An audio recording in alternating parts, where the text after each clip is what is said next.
Toy Story é um filme marcante por diferentes razões que vocês provavelmente conhecem. Se trata do primeiro filme da Pixar, que viria a se tornar um dos estúdios de animação mais importantes do mundo. Também é o primeiro lançamento em longa-metragem de animação 100% produzido em CGI, e de fato marcou a cultura pop. Mas o filme tinha uma plot inicial muito diferente do que a gente conhece. Rumores apontam que, inicialmente, Toy Story foi pensado como um projeto mais voltado para um público mais velho. Tanto é que ele seria lançado pelo selo da Touchstone Pictures, que é uma divisão de filmes mais adultos, entre aspas, da Pixar. Eu digo entre aspas porque existe bastante sensacionalismo em torno dessa história, de que a primeira versão do Toy Story seria mais creepy e tudo mais. Porém, não é esse o caso. Até então apelidada como Black Friday Hill, essa versão de Toy Story tinha um tom de humor mais cínico, mais ácido, era um pouco mais sombrio com certeza, mas a principal diferença seria de fato na personalidade dos protagonistas. Não é como se fosse um filme super obscuro, que nem uma creepypasta que você pode ver por aí, era outra vibe. Por exemplo, lembra daquela cena em que o Woody acaba derrubando o Buzz da janela por acidente? Nessa versão mais adulta, o Woody empurraria o Buzz para de trás da mesa, só que seria de propósito, seria na maldade mesmo. E os materiais que a gente tem acesso hoje mostram que a vibe dos personagens era de fato bem diferente. Se vocês quiserem, eu posso até trazer mais detalhes dessa versão em um outro vídeo, porque tem materiais oficiais divulgados em extras de DVD, em documentários de bastidores da Pixar. Então é uma Lost Media com bastante informação. Toy Story 3 também poderia ter sido bem diferente, porém por outros motivos. Em resumo, a Pixar e a Disney estavam nas vésperas de finalizar o seu contrato. Esse cenário colocaria todas as propriedades intelectuais lançadas até aquele momento nas mãos da Disney. E esse cenário, por um tempo, ele estava bem definido. De fato, a Pixar e a Disney estavam nas vésperas de romper suas relações. Essa questão estava tão séria que a Disney chegou a criar uma divisão chamada Circle 7 Animation, que tinha como objetivo produzir continuações dos filmes que a Pixar criou. Naquela época, a Pixar já havia produzido os 2 primeiros Toy Stories, que eram excelentes, então produzir um terceiro filme era um desafio bem grande, mas a Disney ia fazer, era um desafio que a Circle 7 Animation teria que enfrentar. Porém, no final das contas, a Disney acabou comprando a Pixar, e essa versão de Toy Story 3 que seria produzido pela Circle 7, assim como outros projetos que eu vou comentar mais à frente, foram cancelados. Se você quiser saber mais detalhes sobre essa versão de Toy Story 3, eu tenho um vídeo aqui no canal que fala sobre o assunto. Lá eu mostro detalhes de como seria a história e é bem interessante, vale muito a pena conferir. Newt era para ter sido o 14º longa-metragem da Pixar. Ele chegou a ser anunciado oficialmente, tinha lançamento marcado para o verão americano de 2011, foi adiado para 2012, mas acabou sendo cancelado por um motivo bem curioso. Aparentemente, ele teria um enredo muito semelhante ao da animação Rio da Blue Sky Studios, que foi lançada em 2011. A plot acompanhava os últimos tritões machos e fêmeas de uma espécie rara que não se davam bem e que seriam meio que forçados pela ciência a ficarem juntos para tentar salvar a espécie. Então, a temática é de fato bem parecida com o Rio. Enfim, o projeto foi cancelado, mas diversos materiais foram vazados posteriormente, incluindo artes conceituais e alguns elementos da trilha sonora.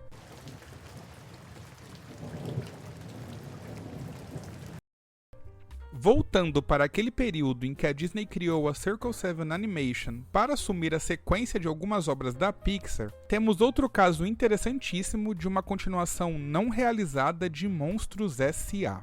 Nesse caso, a história focaria em Mike e Sully e mostraria os dois visitando o quarto da Boo para comemorar o aniversário dela. No entanto, quando eles entram no quarto dela, percebem que a Boo não estava mais lá.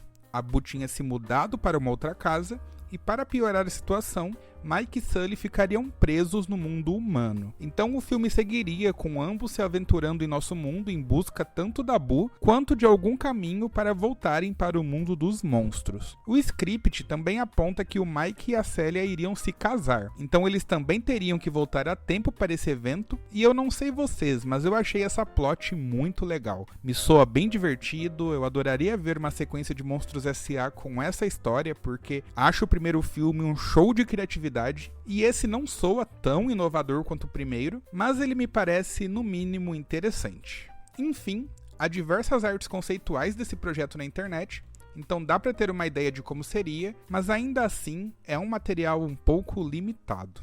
A cena em que Bing Bong morrem divertidamente, por si só, já é bem triste. Eu chorei horrores assistindo isso pela primeira vez, acho bem tocante, mas Richard Kind, dublador do personagem, revelou que cerca de 40 segundos dessa cena foram cortados. Segundo ele, a cena originalmente era ainda mais triste, mais pesada, teria um diálogo maior e mostraria o elefantinho sentindo uma espécie de desespero da morte chegando. Ele inclusive comparou com a morte da mãe do Bambi, que é aquela cena clássica e bem pesada, e disse que a decisão de terem cortado a cena no Divertidamente foi um acerto. Ele acha que realmente tinha pesado um pouco a mão. Nós não temos acesso a nenhum material em relação a essa cena, mas eu decidi colocar aqui no meio do iceberg porque é uma revelação que repercutiu bastante há alguns anos atrás.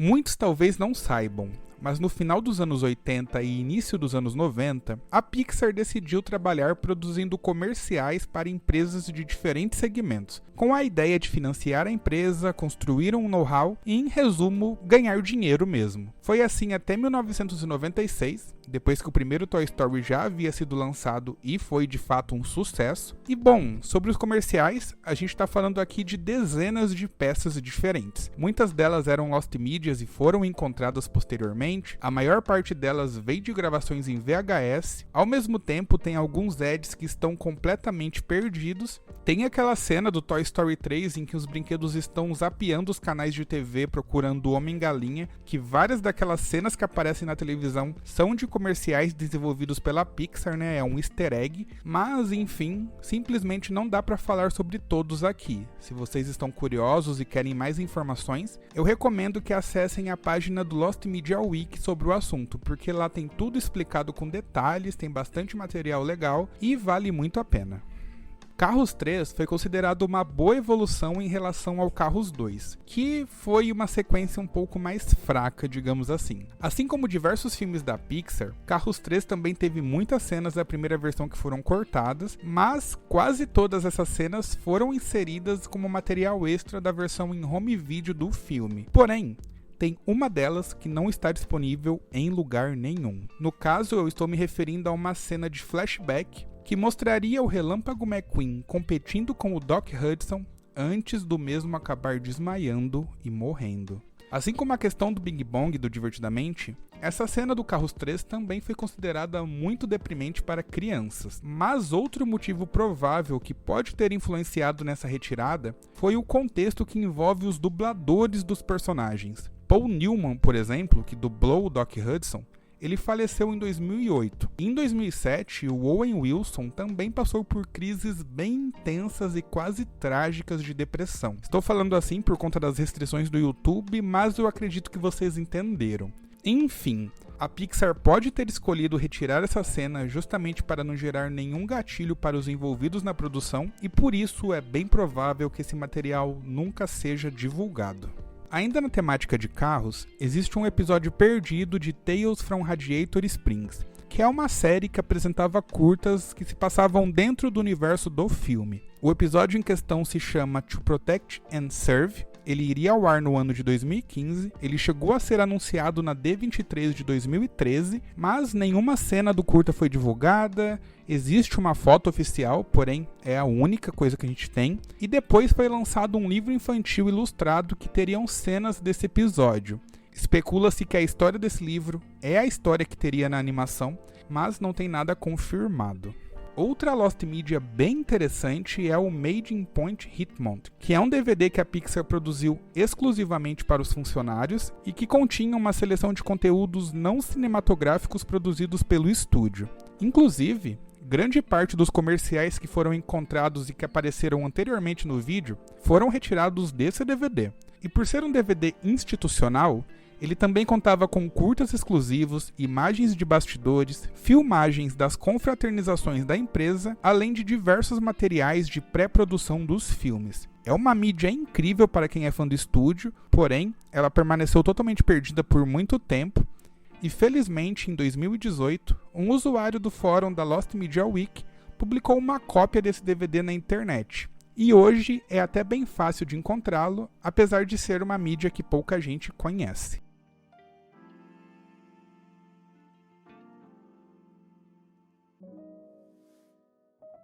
A primeira versão de Toy Story 3 é até bastante conhecida pela comunidade, porém, muitos não sabem ou não se lembram que a versão inicial do roteiro de Toy Story 4 também era bem diferente. Por bastante tempo, a única informação que a gente tinha sobre a obra era que se tratava de uma espécie de comédia romântica meio que desconectada dos filmes anteriores. Acredita-se que a Pixar tinha um pouco de medo da repercussão que teria um filme que viria depois de Toy Story 3, né, que fecha a primeira trilogia com chave de ouro. Então eles fariam uma comédia romântica pra, de fato, desconectar. Mas, segundo a Annie Potts, que é a dubladora da Beth nos Estados Unidos, a Disney cortou 75% do roteiro original que já estava finalizado. Então a versão que foi para o cinema é consideravelmente diferente. É possível acessar esse roteiro hoje em dia, mas a gente não tem acesso a todos os materiais de pré-produção ou storyboards, enfim, tem muita coisa ainda um pouco obscura, e eu quero fazer um vídeo contando os detalhes sobre isso no futuro.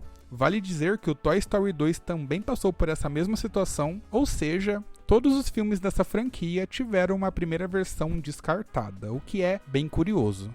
Em 2009, a Pixar começou a produção de um filme que até então era chamado de The Untitled Pixar Movie About Dinosaurs, que foi anunciado inicialmente para 2011, depois foi adiado para 2013. Aí em 2013 a Disney lançou Frozen e acabou jogando o lançamento desse filme sobre dinossauros para 2014, e por questões de diferenças criativas, o filme passou por diversas revisões até ser lançado oficialmente em 2015, então foi uma mega jornada. Esse filme que eu tô me referindo viria a se tornar o Bom Dinossauro, né? E a Lost Media, no caso, é relacionada às primeiras versões do filme, que eram bem diferentes do resultado final. Para dar um exemplo, no início, o Arlo, né, que é o dinossauro do filme, ele era muito maior em relação ao Spot. Ele era bem desproporcional, como você pode ver nas artes conceituais, e além disso, o roteiro também teria 3 histórias diferentes que iriam acontecer em paralelo e se conectariam em algum momento. Mas a plot acabou ficando muito complexa, principalmente para esse filme que é um pouco mais direcionado para crianças mesmo, né, para crianças menores até, e eles decidiram focar apenas na história mais simples que foi de fato lançada.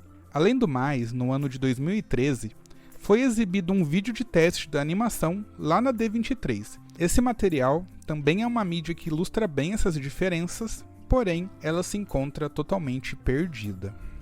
Teen Toy Christmas seria um especial de Natal inspirado em Teen Toy, aquele curta lançado em 1988, que serviria como uma prova de que a Pixar seria capaz de produzir uma animação em longa-metragem. Porém, o projeto foi cancelado, nunca viu a luz do dia, e hoje temos acesso apenas a alguns storyboards do projeto. Entre as produções canceladas da Circle 7 Animation, Procurando Nemo 2 é, sem dúvidas, a mais obscura. A única coisa que sabemos é que a trama apresentaria o Remy, que seria o irmão gêmeo perdido de Nemo, e também que o Marlin, né, o pai do Nemo, seria capturado dessa vez. Daí o Nemo, o Remy e a Dory iriam partir para uma aventura com o objetivo de salvá-lo. Nesse caso, diferente das outras produções, nenhuma arte conceitual ou storyboard foi descoberto até agora, então se trata de uma mídia completamente perdida mesmo.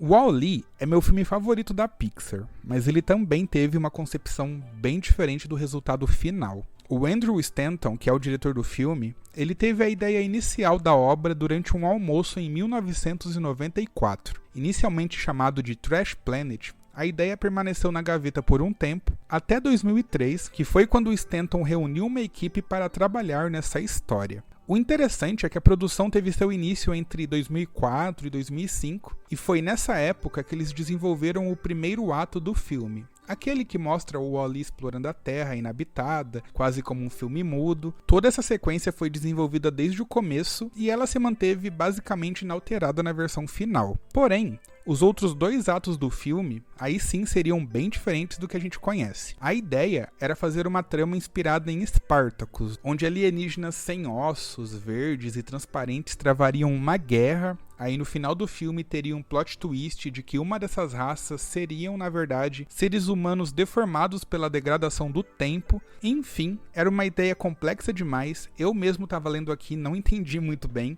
e eles perceberam que talvez não funcionasse tão bem para o filme e alteraram bastante coisa. Foi a partir daí que eles decidiram focar mais na questão ambiental, colocaram humanos para gerar uma identificação com o público, chegando assim ao resultado que a gente conhece. A grande questão de Lost Media aqui é que não foi revelado nenhuma cena dos tratamentos iniciais do filme. Existem algumas imagens estáticas no livro The Art of Wall-E, alguns materiais nos extras do Blu-ray que trazem diversas informações sobre o assunto, e também vale dizer que alguns membros da equipe divulgaram algumas cenas e pequenos clipes em Story Hill, mas é apenas isso. A gente não sabe se o script completo ou se materiais mais detalhados serão divulgados um dia. Buzz Lightyear do Comando Estelar é um spin-off em 2D de Toy Story que mostra as aventuras de Buzz Lightyear no Comando Estelar. Enfim, era um desenho bem legal, passou aqui no Brasil em diversas ocasiões, mas segundo Lost Media Archive, existem 2 dublagens perdidas dessa obra, mas não são dublagens brasileiras. No caso seria a dublagem holandesa e a dublagem islandesa. Eu sei que essas informações não importam muito aqui pra gente, mas eu achei interessante porque se trata de um desenho que foi distribuído em muitos países e que é bastante conhecido. Então ter uma dublagem perdida até hoje de um desenho que não é tão desconhecido assim, me soa no mínimo curioso. Cars 2, o World Grand Prix Red and Race, foi um jogo de celular produzido pela Disney Digital Books em 2011. O jogo contava a história de Carros 2, focando apenas nas corridas do World Grand Prix, e tinha um gameplay bem simples. Em 2020, o jogo desapareceu das App Stores, e hoje, até onde eu vi, não existe nenhum APK que funcione de maneira isolada. Talvez algumas pessoas ainda sejam capazes de jogar por terem os dados do jogo gravados no celular, mas, de maneira geral, se tornou um game perdido. The World of Cars Online é outro jogo da franquia que tinha como proposta ser um jogo online onde o jogador poderia personalizar seus carros, explorar os cenários dos filmes, conversar com outros jogadores e participar de algumas corridas. No entanto, o jogo foi encerrado em 8 de fevereiro de 2022 por conta da falta de jogadores, tornando-se assim uma mídia inacessível e perdida. O personagem Bala no Alvo originalmente teria diálogos em Toy Story 2. As linhas de diálogo do personagem foram inseridas nas primeiras versões do roteiro, tanto é que o Martin Short seria o dublador do Bala no Alvo, mas a ideia acabou sendo descartada antes da produção avançar. Interessante é saber que a Pixar chegou a fazer testes de animação para saber como funcionaria essa dinâmica, mas esses não estão disponíveis para o público. Inclusive, existe um vídeo que foi publicado no YouTube que aparentemente teria esses testes de fala, mas ele foi derrubado. Eu até tentei acessar com o Wayback Machine, porém, infelizmente, não funcionou aqui pra mim. Então, se você chegou a assistir esse vídeo na época, ou talvez tenha conseguido acessar pelo Wayback Machine, comente aí embaixo, pois eu tô bastante curioso para saber como era, porque eu realmente não cheguei a assistir. E para finalizar, eu vou abordar algumas Lost Medias que mexem pessoalmente comigo, que no caso são os comerciais para a TV de anúncios de estreia dos filmes da Pixar para o cinema. Eu não sei se vocês têm memórias com esses comerciais, mas eu me lembro muito bem que sempre que um filme da Pixar estreava no cinema, tinha um spot para televisão com cenas e chamadas do tipo somente nos cinemas e essas coisas. E foi bem marcante para mim, porque eu quase nunca ia pro cinema, então eu assistia esses comerciais que tinham em média uns 30 segundos mais ou menos, aí eu anotava o nome do filme ia na locadora de VHS e pedia para que a dona me avisasse quando eles chegassem lá. Então isso aconteceu com Toy Story 2, com Monstros S.A., com Os Incríveis. Porém, faz bastante tempo que eu tô atrás desses comerciais na internet e eu não encontrei quase nenhum deles. Para terem uma ideia, o único que eu encontrei foi o de Monstros S.A. e foi uma sensação maravilhosa, porque era exatamente o que eu procurava, era exatamente o que eu tinha na minha memória e deu aquela sensação de nostalgia braba mesmo, sabe? Porém, eu me lembro de ter assistido comerciais de Toy Story 2, Procurando Nemo, Os Incríveis. Particularmente são esses os que eu mais procuro, porque os filmes posteriores da Pixar, ou eu encontrei os comerciais na internet, ou não foram tão marcantes pra mim. Então, se você que está assistindo esse vídeo tiver em seu acervo pessoal ou encontrar na internet algum desses comerciais, seja do Toy Story 2, do Procurando Nemo ou dos Incríveis, por favor, entre em contato comigo, pois eu tenho muito interesse. E é isso, pessoal. Vocês pediram muito um novo iceberg e eu fiz com muito carinho. Deu trabalho, mas valeu muito a pena. E agora eu só peço que vocês deixem o like, comentem, se inscrevam e compartilhem o vídeo. Produzir iceberg dessa forma dá muito trabalho, e se vocês querem que eu continue produzindo, me ajudem a fazer com que esse vídeo alcance o máximo de pessoas possível. Eu já tenho aqui a ideia de fazer o iceberg da DreamWorks, do Estúdio Ghibli, mas só vai rolar se o engajamento desse aqui for alto. Então, eu vou ficando por aqui, espero que tenham gostado, um forte abraço, fiquem bem e até a próxima.